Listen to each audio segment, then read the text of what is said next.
దేశవ్యాప్తంగా మన ప్రియతమ నేత నరేంద్ర మోడీ గారి యొక్క పిలుపు మేరకు నిన్నటి నుంచి 15వ తారీఖు వరకు కూడా హర్ ఘర్ తిరంగా కార్యక్రమాన్ని ఇలా భారతీయ జనతా యువమోర్చా నిర్వహిస్తా ఉన్నది.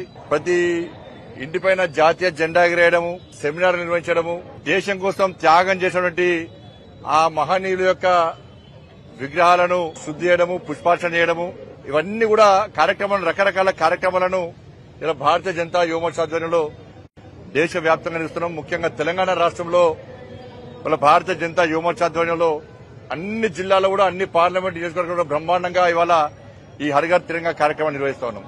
అందుకే ఇలా మన ఆత్మ గౌరవ ప్రతీక మన మూవర్ణ జెండా. కాబట్టి దీన్ని ప్రతి ఇంటి మీద ఎగిరాల్సిన బాధ్యత ప్రతి భారతీయుడి మీద ఉంది. వాళ్ళ మహనీయుల త్యాగాలను స్మరించుకోవాల్సిన అవసరం ఉంది. వాళ్ళ త్యాగాలను తెరమరుగు కాకుండా చూడాల్సిన బాధ్యత ఉంది. జాతీయ పతాకాన్ని సగౌరవంగా ప్రతి ఇంటి మీద ఎగిరాయాలి. మన భారత జాతి యొక్క ఐక్యతను ప్రదర్శించాలి.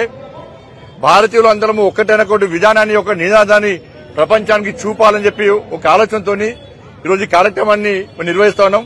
ఈ దేశంలోని తెలంగాణ రాష్ట్ర యువతకు అప్పీల్ చేస్తా ఉన్నా, మీ డీపీలు వెంటనే మార్చండి. ప్రతి యువత మీ డీపీ లోపల మహనీయుల ఫోటోలు పెట్టండి. జాతీయ పతాకాన్ని మీ డీపీలుగా ఇవాళ వెంటనే పెట్టుకోండి. ప్రతి ఒక్క యువకుడు 15th ఆగస్టు నాడు ప్రతి భారతీయుడు కూడా మీ ఇంటిపైన మూవర్ణాల జెండా ఎగిరేయండి. సోషల్ మీడియా ద్వారా మీ యొక్క దేశభక్తిని చాటండి. భారతీయ జనతా యువమోర్చా చేసిన కార్యక్రమంలో అందరూ భాగస్వామ్యం కావాల్సిందిగా మీ అందరికీ విజ్ఞప్తి చేస్తున్నాం. దానిలో భాగంగానే ఈరోజు కరీంనగర్ లో భారతీయ జనతా యువమోర్చా ఆధ్వర్యంలో ఈ తిరంగా యాత్ర మేము నిర్వహిస్తా ఉన్నాం.